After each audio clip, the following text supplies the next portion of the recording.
বিসমিল্লাহির রহমানির রহিম। কুল্লু নাফসিন যায়িকাতুল মাউত। প্রত্যেক প্রাণীকে মৃত্যুর স্বাদ গ্রহণ করতে হবে। সম্মানিত উপস্থিতি, আমাদেরকে যতটুকু সম্পদ আল্লাহ তাআলা দিয়েছে, তার সেই জিনিসটা যদি আমাদের থাকে, তাহলে আমরা দেখেন হিসাব করে, খাতায় হিসাব করে এই করি সে করি, যে যাতে না হারায়, যাতে আরো বাড়াতে পারি, এরকম ধরনের চিন্তা ভাবনা আমাদের থাকে। আমরা কিন্তু ভুলি না, আমাদের সম্পদ যেটুকু আমাদেরকে দেওয়া হয়েছে এটাকে আমরা নিজের মনে করি, কিন্তু ভুলি না।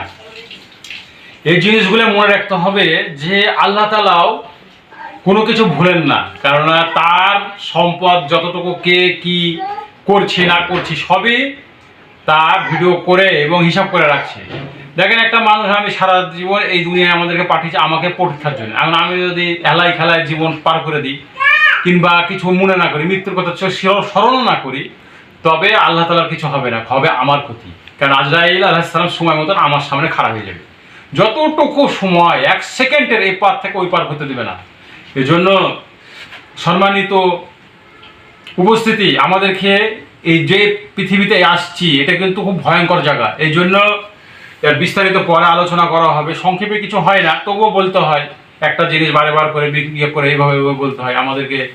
আসল আমরা এলে আল্লাহ তাআলাকে মালিক, কিরকম মালিক এটাকে আমরা জানি এবং বুঝে চলার, আল্লাহ তাআলাকে বুঝে চলার চেষ্টা করি ইনশাআল্লাহ।